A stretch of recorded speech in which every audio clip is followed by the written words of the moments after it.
Hi, this is Stacy Higginbotham with GigaOM, and I'm here with Neil Cox, Executive Vice President for Product and IT over at Qwest. Hi, Neil. Hi, Stacy. How are you? I'm doing well. Let's start off with getting your opinion on where carriers are going to be in the future as everything goes IP. Are you guys going to be written out of the equation, completely disintermediated, turned into dumb pipes? Kind of what's your opinion on that, and where does Qwest see that? I think we welcome the fact. I look at what's happened today. If you look at wireless and how the transition has made in wireless from search over to apps, you see it with the iPhone. You see how people's lives have become more rich with apps. And you look at it now with the Droid device from Motorola and others, you're starting to see, there's just literally the iPhone launched with, I think, 9 apps, and now there's just literally tens of thousands. And they make people's lives easier. And you think about that same concept as it comes to IP into the home, and you've got a really narrow band service there. And you see the apps that are there today. When you look at the future and what we sell today at Qwest, we have a 40 by 20 service. When we turn that development community loose onto a 40 meg service and what they can bring to that, if there's a landing device within the home at the end of that pair of wires or fiber or that coax, you're going to find that the apps become much more rich than they are today. They really take into all of our senses, our visual, our speech, and our hearing, all into a much richer app that has all kinds of opportunities around it.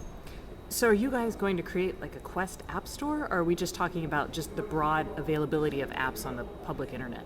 We won't create the apps. We'll let the development community create the apps. What we will provide is the pipe to make it work better. We will make sure it works better with Qwest. That is a wickedly fast pipe. I'm very jealous. And talking about that, you guys have a fiber to the node strategy. Yes. That's yes. correct. Okay, and you're not really a competitor, but a rival. AT&T has a similar thing, and they're offering a triple play that includes IPTV. You guys have told me that you guys don't plan to do that, and why no IPTV for you? Well, we've looked at IPT, we've looked at it in several ways. We actually have tried some of those trials in our area. It goes back to the thesis and where we believe video is going. If I look at video today, I think the only thing you need live is sports. We partner with our video play today with DirecTV. We think that is the stronger play. And we, as you've seen on the next generation of the DVRs for DirecTV, they have an Ethernet jack into the back of that box.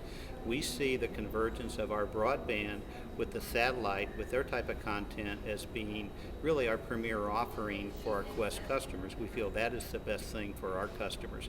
And there will be a whole array of over-the-top video players who are coming into the market.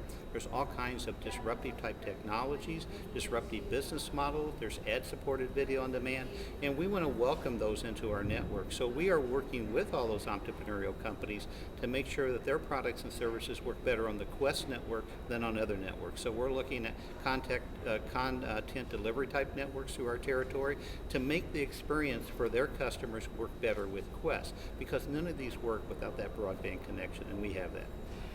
Now, a logical outgrowth of something like that is the idea of net neutrality.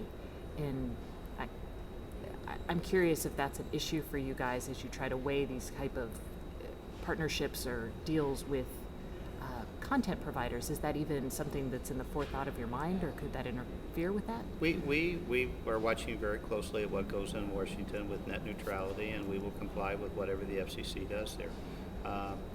There are all kinds of mechanisms that we use. I mean, there's one of the things that that others are trying in the industry that we haven't done, and that is some type of a pricing, a bandwidth usage for content and what you use. So we haven't done that at Qwest, but we're watching very closely with what the FCC does and what the hearings are there, and we will participate and follow the rules, whatever they are. Sounds almost like a veiled threat for consumption-based pricing. Final question for you. As wireless networks get faster, I'm thinking Clearwire with, well, it's not compared to what you guys are offering on the high end, but like 3 to 6 megabytes per second down, and then I think up to 4 on the upside, maybe 2. And then LTE coming down even faster. Some people think, oh, I'll just replace my wired network with wireless. Since you guys don't have a wireless network, what are your thoughts on that? Well, what we look at is today, Verizon Wireless is my partner with the mobility play, and I actually partner with AT&T on the portability play with their Wi-Fi networks.